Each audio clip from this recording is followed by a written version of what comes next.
అది లేదు, అది మట్టిది గుర్తు లోపల ఏసీవాడ సైడ్ మట్టి గుర్తు అది అవును. వాళ్ళు గిరిని పడతారు. ఊరల్లో వాళ్ళు ఏం పేరు ఆయన పేరు? ఏం పేరు ఆయన పేరు? పేరు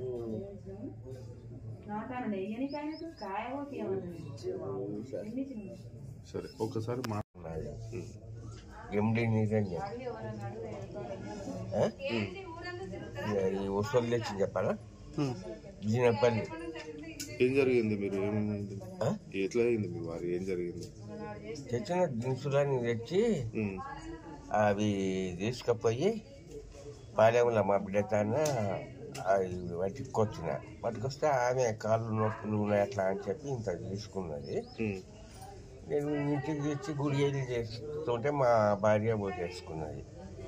ఇది ఎంత ఇది ఉందని చెప్పి నేను ఉడక గింత వేసుకున్నా సార్. మందు చేసి వాడికి ఇయ్యనే లేదు. ఏమైంది దానివల్ల మీకు? ఈ పై ఏం జరిగింది చెప్పు. అదే నాటు మందులు దంచి ఇచ్చిండు అంతే. అది ఏమి కాళ్ళ నొప్పుల కోసము ఎప్పుడైనా ఇస్తుండే. చాలా మందికి ఇచ్చిండు, ఒక్కరికి కాదు. ఎన్ని సంవత్సరాలు? మా నాయన 40 సంవత్సరాల నుండి చేస్తున్నాడు అది. ఇప్పుడు ఎవరు తయారు చేసి ఎవరు ఇచ్చారు?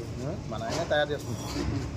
ఆడ బిజినపల్లి ఇప్పుడు ఇంతకుముందు ఇక్కడ బొడ్డు దగ్గర తీసుకుంటుండే, బొడ్డు షాపులో మధ్యలో నార్కల్లా బిజినపల్లి తీసుకున్నాడు. మాట్లాడుతున్న మధ్యలో దానివల్ల అట్లా ఏమైంది కంపి ఆడ కల్తీ జరిగిందని అంటున్నారు.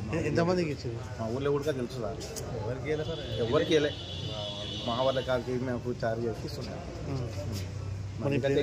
ఏమైంది? ఏమైంది?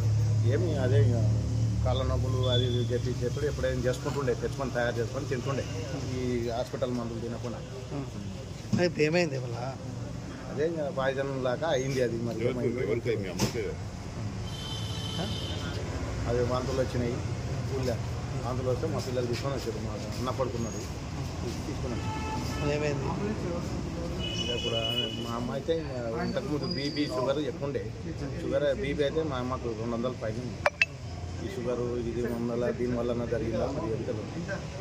ఇప్పుడు చనిపోయింది మా అమ్మ. హాస్పిటల్ ఉన్న వాళ్ళు ఏవైతే మా చెల్లెలు ఒక మా నాయన. ఆయన కూడా తిన్నాడు అదే మందు? ఆయన కూడా కొద్దిగా తిన్నాడు, చాలా తినదు ఆయన. నేను కొద్దిగా లైట్గా ఎక్కువ తిన్నాను. మా అమ్మ చనిపోయింది. ఏం పేరు?